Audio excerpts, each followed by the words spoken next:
It is the manager of your Texas Rangers, Bruce Bochy. Good afternoon, sir.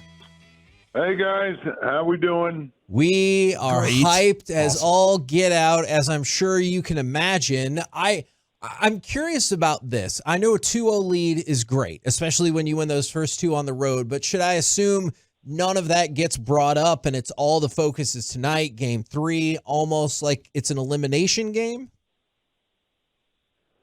Well, we've talked about this a few times, with even during the season, wins, losses, whatever. Your focus is on that game you're playing, on that day. And so tonight's game is what our focus is, not where we're at.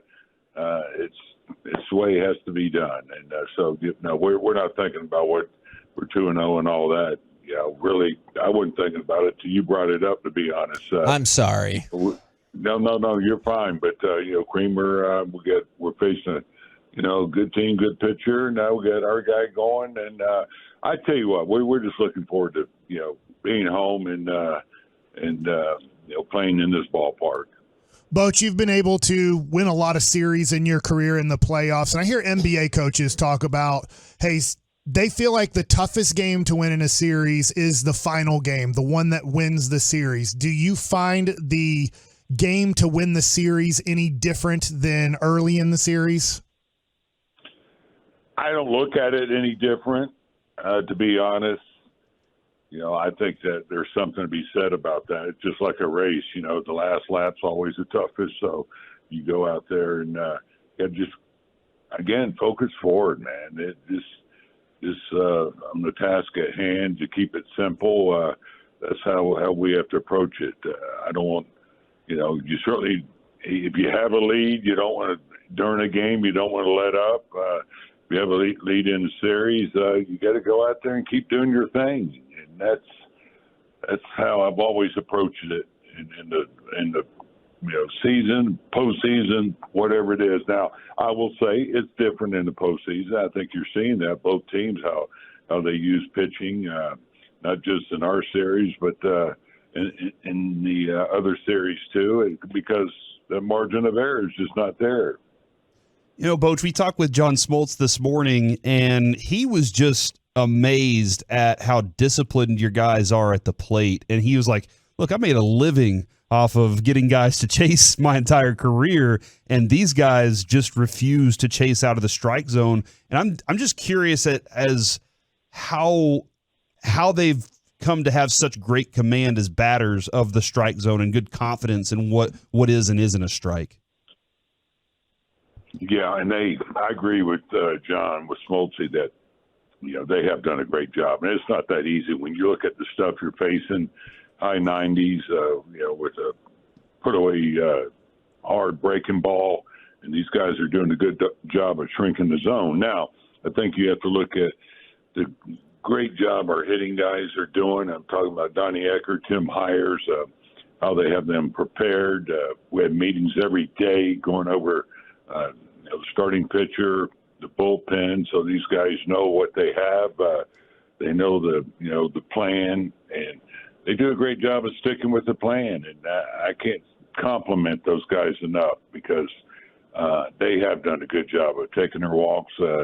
That's what they want to do, and it really works the pitcher. They get to see more pitches. The more pitches you get, the more reference you have on what they have, better chance that you could get a mistake. Now, we've talked a lot about this is the first home playoff game for this organization in 7 years, and we've talked a lot about ways to hype up the fans.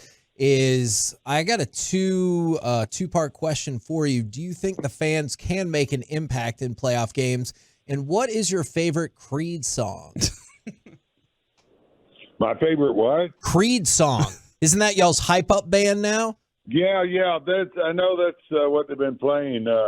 And I said yesterday, I'm not bad about knowing songs, especially. And I know Creed, but I couldn't tell you the name of their songs. Now, when I hear them, I go, yeah, I know that. I've heard that. That's just not, down my alley.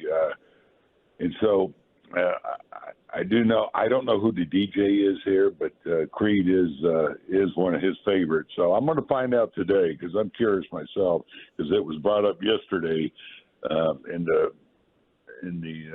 media session we had before the workout. So I'm on it. You know what? I'm going to look up some of these songs, and I'm going to know Creed as well as anybody here today. And then fan impact on a playoff game, like, because we've talked a lot about it. Do fans really make an impact in a playoff game? Oh, no doubt. There's no doubt. I mean, you've heard the 10th man, and I know that they make a difference, a huge difference, because it just just gets the players going more. More motivation. They just don't want to win for themselves, but they want to win for the fans. I've been out here, supporting them, and they hear them up there yelling, cheering. And I tell you what, even this past month, you could really feel a difference, with the crowds, and the guys feed off that. They really do. It's been a long season, and some of them, they're a little banged up, but man, that just gives them even that much more adrenaline to run on. And so I say without question, it makes a difference. I mentioned that Tampa series. I don't know if their players were disappointed or not, but I think I would have been when 19,000 showed up after winning 99 games, and you're having your postseason. So, I was a little surprised, to be honest.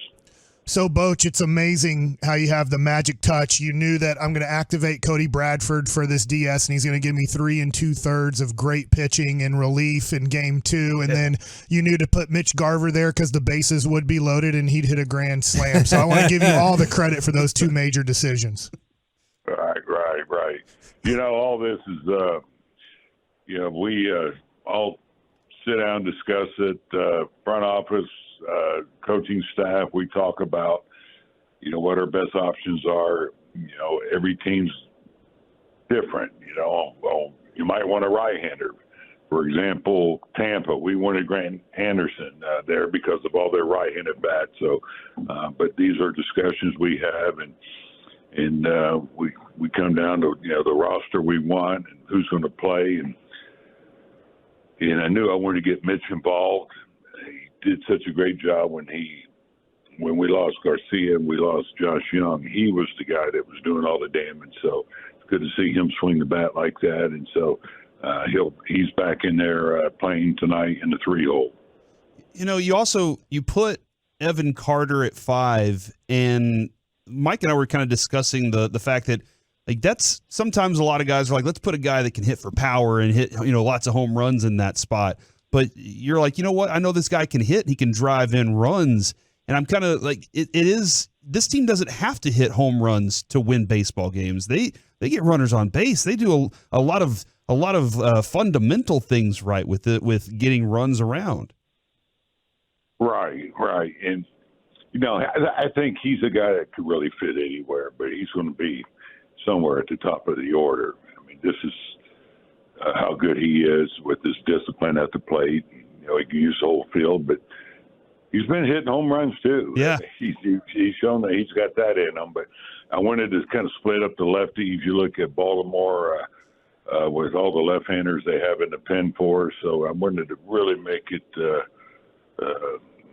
a little tougher where you don't have those easy pockets where you're going to throw a lefty in. So really fits that well. I mean, Josh Young is not a 8-hole hitter, but, for this series, it just makes sense to have him there. And so, what's important is how they handle it. And the kid Carter, Evan has no problem where he hits. In fact, the only thing I said, just make sure you're not hitting out of order. He laughed. He goes, yeah, I saw. So he was good to go. And Josh is, he's fine in the 8-hole. I just explained, why we're doing this. And now's the time of year where you set aside your own thoughts, agenda, whatever. You just, hopefully do what's best for the club. And I can't say enough about what these guys are doing. What's your expectation for Evaldi tonight? Like, this is Nasty a big Nate. This is a big moment, in front of this home crowd. It's going to be rowdy, but that dude just seems to always be ready for these kinds of moments. Right. He's, he's been through it. and he's thrown some great games, which he did in Tampa. The only thing I'm looking for, or we are looking for, is just go out there and be who he was last start, continue where he left off there, and that's, pitching with all 4 pitches and, commanding the strike zone well. And Nate, he's a guy that, he loves this time of year. And it's just, I think as players, and I mentioned this yesterday, when, you see how Baltimore, their fans came out and everything. These players that have not been in this situation, I'm talking about postseason, they see why you play the game. And I think players perform better once, they've seen it, and they get it. Oh, okay, this is why we're playing.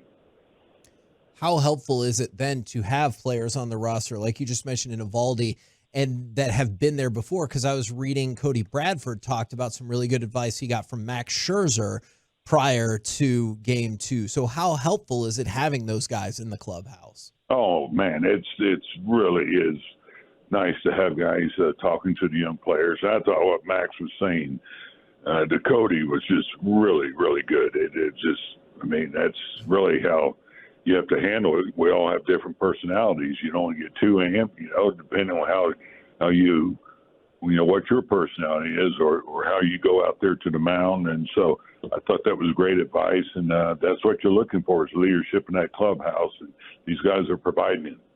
Boch, the last few years, and I know you weren't here, but the defense hadn't been very good for the Texas Rangers. And the other day, look, I know quite a bit of Rangers history. There might have been a bigger double play in Rangers history, but the play Josh Young made when Aroldis Chapman was on the mound and able to turn to aggressively get that ball in a short hop, get the ball to Semien as quickly as he could so Semien could turn the double play, is maybe the biggest double play in Rangers history so far. Talk about throughout this season, being the first year here, about the emphasis on being a good defensive team and how it's paying off. Well, that's one thing. And I know a lot of clubs, they're going to emphasize that, but that's what we talked about so much in spring training. And in fact, my first conversation with Josh Young was basically, I was just saying, hey, the hitting's going to come and go. The one thing, that's going to keep you out of here is your defense. Catch the ball and, work on it. And, once I got to know Josh, I didn't need to say that because I knew he'd be out there every day working on his defense, which he does. And, so it's a credit to the staff.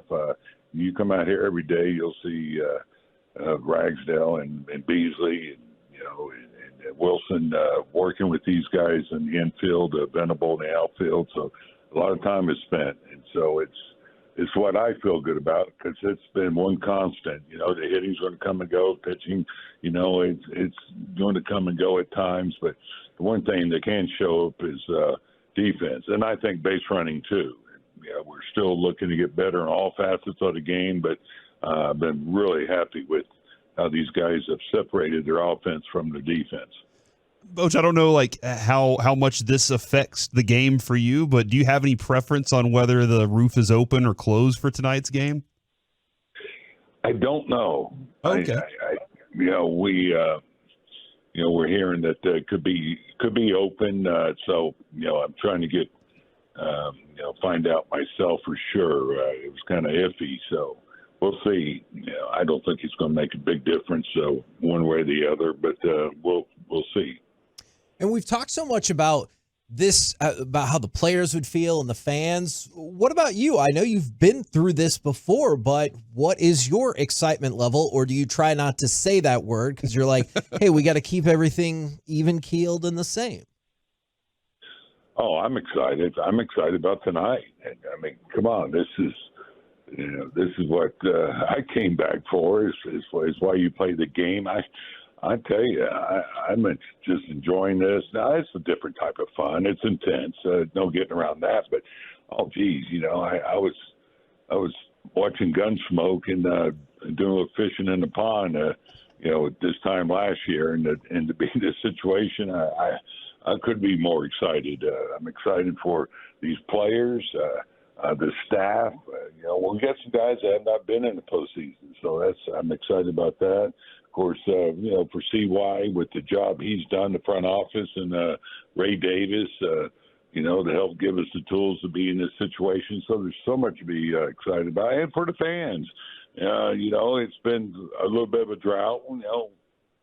Wasn't all that long ago where you guys were players in the postseason quite a bit. But, to get back there, I'm excited for the community and the fans.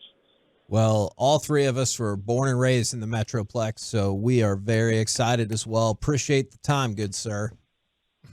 Well, guys, always good talking with you. All right, we'll talk to you next week. Hopefully have a celebration tonight. There you go.